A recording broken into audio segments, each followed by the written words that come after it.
Ya, pemirsa kembali lagi di Breaking News iNews TV untuk mengungkap siapa pembunuh Mirna dan saat ini posisi saya masih ada di depan Pengadilan Negeri Jakarta Pusat dan tepat di belakang saya untuk apel dari pihak kepolisian yang ditugaskan untuk menjaga jalannya persidangan dari sejumlah persidangan yang ada di Pengadilan Negeri Jakarta Pusat sebentar lagi akan dilakukan dan jika hari-hari biasanya meskipun ada hampir 100 dari pihak kepolisian yang akan ditugaskan menjaga jalannya persidangan di Pengadilan Negeri Jakarta Pusat, namun untuk kasus di Jessica Kumala Wongso sendiri di ruangan sidang biasanya dikerahkan sekitar 26 petugas kepolisian. Dan pemirsa hingga saat ini kita masih belum melihat kedatangan dari kuasa hukum Jessica Kumala Wongso, Oto Hasibuan dan juga timnya.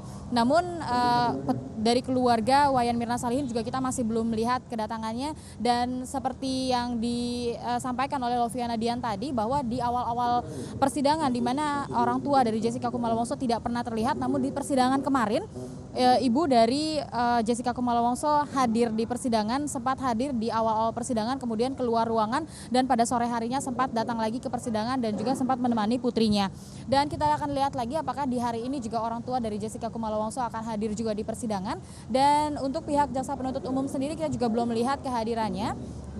Dan juga seperti hakim juga kita masih belum melihat kehadirannya di Pengadilan Negeri Jakarta Pusat. Meskipun rencananya untuk sidang sendiri akan diadakan pada jam 9 pagi, namun hingga saat ini belum ada tanda-tanda bahwa sidang akan segera dimulai meskipun ruang dari persidangan sendiri sudah dibuka sejak pukul 7:30 tadi. Kita akan kembali untuk melanjutkan lagi perbincangan kita dengan Pak Suparji yang merupakan pakar ahli hukum pidana dari Universitas Al-Azhar. Pak Suparji, jika tadi kita sempat membicarakan begitu ya terkait dengan hal-hal seperti contohnya ini adalah tugas dari jaksa penuntut umum untuk mengungkap seperti apa sih proses yang harus dilakukan untuk membuktikan bahwa dakwaannya adalah benar dan juga ini saat dari kuasa hukum untuk menguatkan bahwa kliennya tidak bersalah. Tapi lagi-lagi ini adalah jatah dari kuasa hukum dan sudah tidak ada lagi jatah dari jaksa penuntut umum. Apa langkah dari JPU untuk membuktikan bahwa dakwaannya ini memang benar-benar? Ya, sekarang ini kan babak baru yaitu dari pihak penasihat hukum untuk mencoba mematahkan dakwaan-dakwaan, alat bukti yang diberikan atau yang dikemukakan oleh penuntut umum.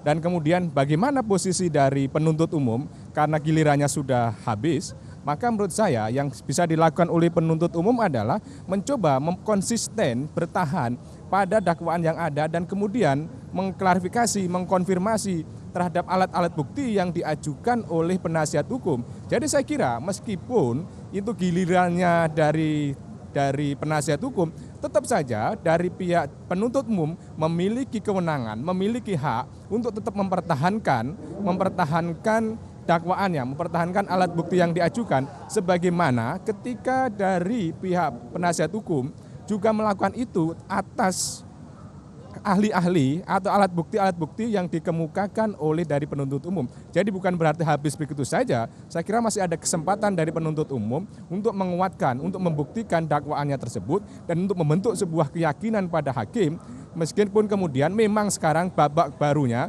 gilirannya adalah kepada penasihat hukum untuk membantahkan atau mengajukan alat bukti yang ada gitu. Jika kita lihat jalannya persidangan ini sampai waktu itu sampai 17 kali begitu ya jatah dari jaksa penuntut umum untuk membuktikan dakwaannya, namun dari sisi kuasa hukum ini hanya diberikan jatah sebanyak 6 kali untuk menghadirkan siapa saja nih kira-kira saksi-saksi yang akan meringankan Jessica Kumala Wongso. Apakah ini menurut Anda akan cukup secara hukum untuk membuktikan bahwa kliennya tidak bersalah dengan batas waktu untuk hanya 6 hari persidangan? Ya, saya kira ya kita membentuk sebuah keyakinan itu tidak semata-mata berdasarkan kuantitas, tidak berdasarkan jumlah, tetapi sedikit saja. Kalau itu berkualitas, maka kemudian itu akan membentuk keyakinan seseorang, membentuk keyakinan hakim.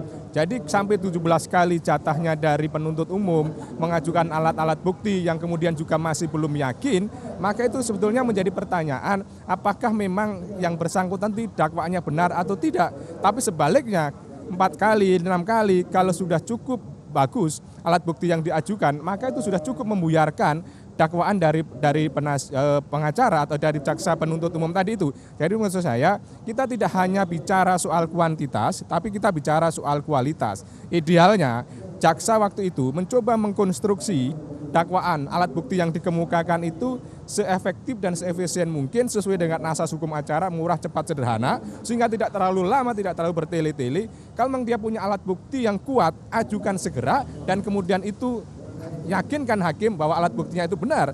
Dan kalau kemudian ternyata sampai berlarut-larut itu menunjukkan, menandakan bahwa memang alat buktinya itu belum cukup kuat. Dan sekarang kalau gilirannya dari penasehat hukum untuk mengajukan alat bukti untuk membandingkan itu tidak perlu banyak-banyak, tidak perlu berlama-lama, hanya beberapa saja, hanya beberapa, tetapi kemudian itu berkualitas untuk mengcounter, untuk mematahkan, untuk membuyarkan dakwaan-dakwaan itu dan meyakinkan hakim bahwa memang Jessica tidak bersalah itu.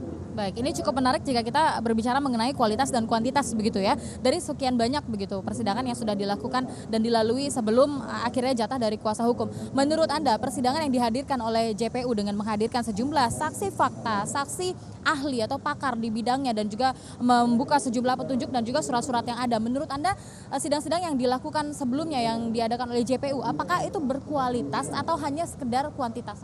Ya, saya kira persidangan yang kita amati selama ini memang itu strategi, metode yang dilakukan penuntut umum.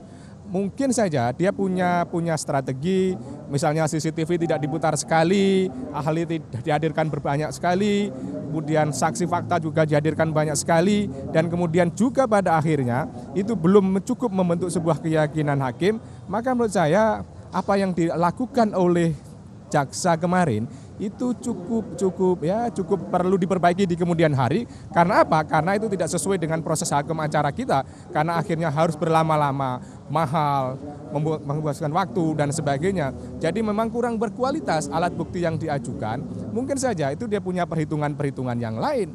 Yang jadi pertanyaan adalah satu alat bukti yang ini misalnya juga ditunggu publik, tetapi kok malah belum dikemukakan, yaitu celananya Jessica yang habis dipakai, kemudian konon katanya itu dibuang oleh pembantunya.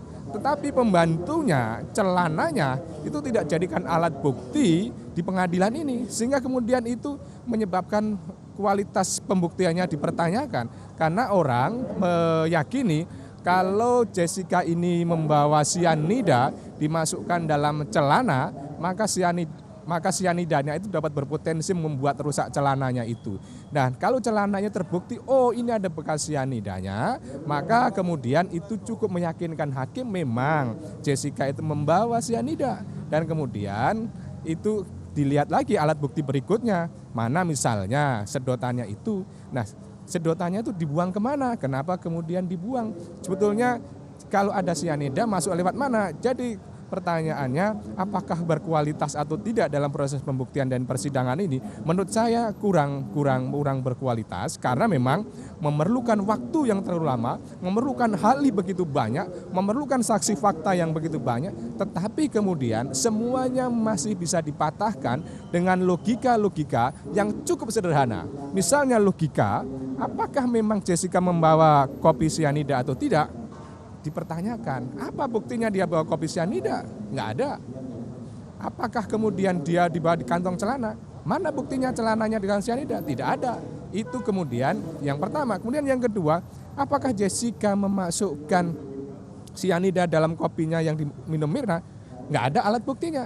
Sehingga kemudian sebetulnya kan sangat sederhana kalau memang ada alat buktinya. Kenapa saya katakan sederhana?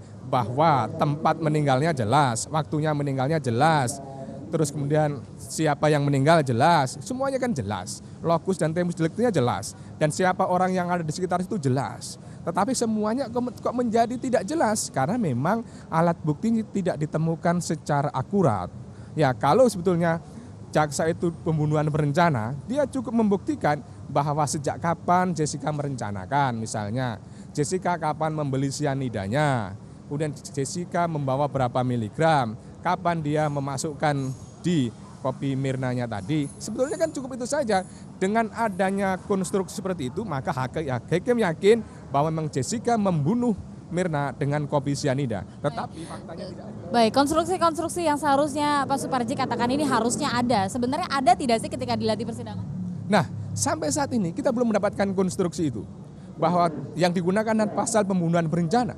Tetapi kemudian jaksa, penuntut umum tidak bisa mengkonstruksikan Kapan dia merencanakan itu?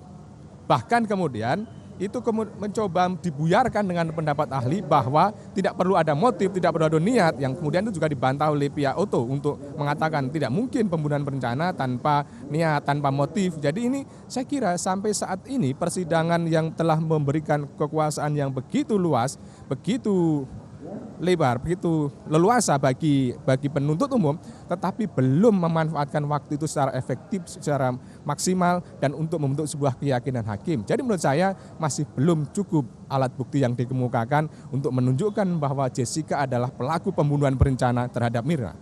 Sebelumnya juga saya pernah mewawancarai jaksa penuntut umum begitu ya, Bapak Ardhito begitu yang sempat saya tanyakan terkait dengan mengapa tidak menghadirkan pembantu dari Jessica Kumala Wongso begitu yang dikabarkan disebut-sebut sering sekali kita dengar di berbagai media, bahkan di berita acara juga ada diperintahkan untuk membuang celana begitu yang katanya robek, dan juga sempat kabarnya akan menghadirkan penyidik dari Polsek Tanah Abang, dan sampai saat ini kita tidak tahu mengapa tidak juga dihadirkan, dan jawaban dari JPU adalah skala prioritas, karena JPU menganggap skala prioritas ini jauh lebih penting untuk menghadirkan orang-orang yang bisa dihadirkan di persidangan oleh JPU. Menurut Anda jika dilihat skala prioritas, sudah tepatkah skala prioritas yang ditetapkan oleh JPU? Saya kira bahwa pembantu Jessica itu prioritas utama. Maksud saya pembantu yang membuang celana itu adalah prioritas utama yang tidak kemudian tidak bisa dihadirkan. Saya kira dibandingkan dengan fakta-fakta yang lain, ahli-ahli yang lain misalnya yang bikin kopi, yang menyajikan, itu penting, tetapi juga lebih penting adalah kehadiran dari pembantu itu. Kan opini yang ada di masyarakat itu semacam menilai, kenapa celananya Jessica itu dibuang? Apa karena tidak ada jawabannya kenapa dibuang, karena tidak ada keterangan dari yang membuang itu, maka punya asumsi bahwa betul celananya itu dibuang karena mengandung kopi sianida, maka kemudian dibuang. Tetapi kan itu semua spekulasi. Keterangan itu kemudian kan diragukan akurasinya karena tidak diberikan di dalam persidangan, tidak didasarkan pada sumpah. Jadi menurut saya kehadiran dari pembantunya Jessica yang membuang celananya Jessica yang habis dipakai ketika minum kopi bersama Mirna tadi itu, menurut saya dia adalah termasuk saksi kunci, saksi yang harus diprioritaskan karena akan membuat terang benderang mengapa dia membuang celananya itu. Siapa yang membuang celana tadi itu, semuanya itu kan tidak terjawab. Mungkin pertimbangan-pertimbangan yang lain, ada ahli, ada fakta yang lain itu perlu yang dihadirkan. Tetapi dalam konteks pembuktian akan lebih tepat, akan lebih mudah meyakinkan hakim. Ini loh bahwa memang Jessica membawa kopi, membawa sianida menurut saya. Buktinya apa? Ada di dalam celana. Buktinya apa? Celananya rusak. Buktinya celananya dibuang. Itu saya kira cukup meyakinkan hakim kalau kemudian itu bisa dihadirkan. Dan kedua adalah kalau penyidik pertama yang di Polsek Tanah Abang itu kan dia yang melihat langsung, dia yang menangani langsung, kenapa juga tidak dibuktikan? Dan apa susahnya menghadirkan? Faktanya juga masih banyak waktu yang terbuang, masih banyak waktu yang tersedia, tidak dimanfaatkan. Misalnya sidang sebelum hari ini atau minggu yang kemarin itu, jatah dari dua ahli tidak hadir, mestinya bisa digunakan untuk memberikan keterangan-keterangan yang lain. Meskipun ya semuanya harus diberitahukan melalui majelis hakim. Jadi dalam pandangan saya sampai dengan persidangan hari ini, apa yang dilakukan oleh penuntut umum untuk sekali lagi berbicara atas kepentingan negara, untuk melindungi kepentingan umum, melindungi keadilan, melindungi hukum, harus lebih progresif, harus lebih aktif, harus lebih profesional, sehingga kemudian dakwaannya nanti itu tidak kemudian buyar begitu saja gitu. Jadi ini lagi-lagi ini harus lebih tepat lagi begitu ya, mengeset skala prioritas begitu agar bisa membuktikan bahwa dakwaan yang dikeluarkan oleh jaksa penuntut umum ini benar dan juga bisa mempertahankan itu tanpa harus ditepis oleh tanpa bisa begitu ya ditepis oleh kuasa hukum dari terdakwa itu sendiri. Baik, pemirsa, terkait dengan jalannya persidangan yang sampai saat ini kita lihat masih belum juga dimulai dan masih belum ada tanda-tanda akan dimulai karena sejumlah pihak seperti unsur-unsur persidangan yaitu hakim, jaksa penuntut umum dan juga kuasa hukum masih belum bisa kita lihat di lokasi. Dan pemirsa, saat lagi kita masih akan kembali di Breaking News Ayus TV. Siap Mirna, sesaat lagi.